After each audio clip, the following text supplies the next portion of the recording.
نحمدہ و نصلی علی رسولہ الکریم۔ امید ہے کہ سب حضرات خیریت سے ہوں گے۔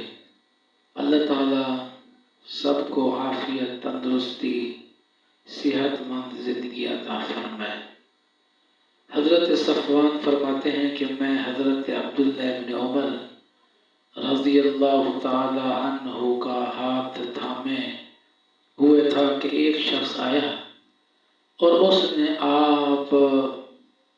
اس نے کہا کہ آپ نے رسول اللہ صلی اللہ علیہ وآلہ وسلم سے مومن کی سرگوشی قیامت کے دن اللہ تعالی سے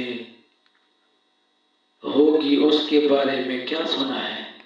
آپ نے فرمایا، رسالت مآب صلی اللہ علیہ وآلہ وسلم سے میں نے سنا ہے کہ اللہ تعالی مومن کو اپنے قریب بلائے گا، اپنا بازو اس پر رکھ دے گا اور لوگوں سے اسے پردے میں کر لے گا اور اس سے اس کے گناہوں کا اقرار کرائے گا اور پوچھے گا، یاد ہے فلاں گناہ تو نے کیا تھا، فلاں کیا تھا؟